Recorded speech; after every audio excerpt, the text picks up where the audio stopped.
राम राम जी भाई सभी ने। एक बालाजी महाराज का भजन है।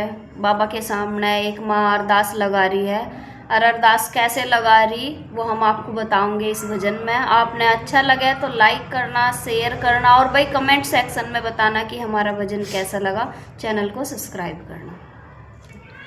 मेरी सोनी गोद पड़ियो बाबा, मेरी सोनी गोद पड़ियो बाबा, मैं तो जोड़ी करे खड़ी हो बाबा, मैं तो जोड़ी करे खड़ी हो बाबा, मेरी सोनी गोद पड़ी हो बाबा, मेरी सोनी गोद पड़ी हो बाबा, मैं तो जोड़ी करे खड़ी हो बाबा, मैं तो जोड़ी करे खड़ी हो बाबा।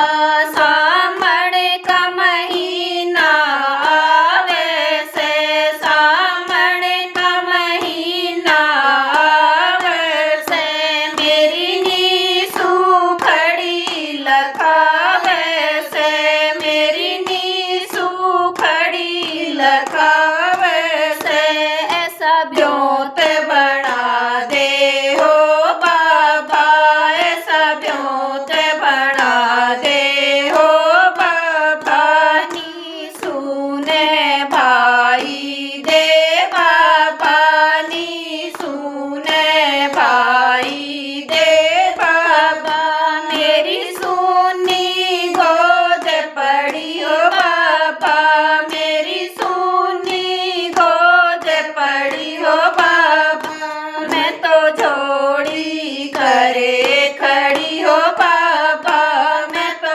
जोड़ी करे खड़ी हो बाबा।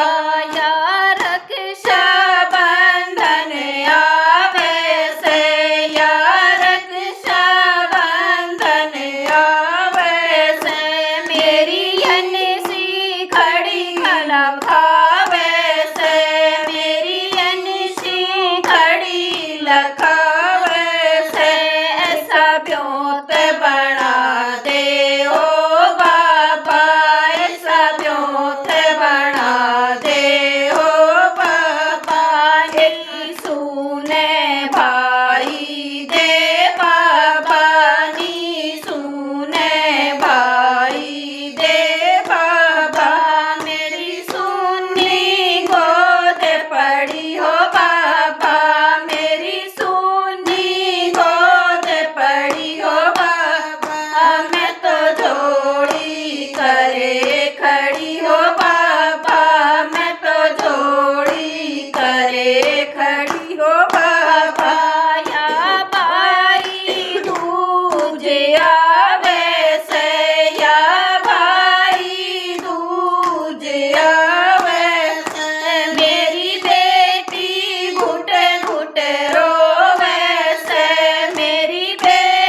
बजरंगबली।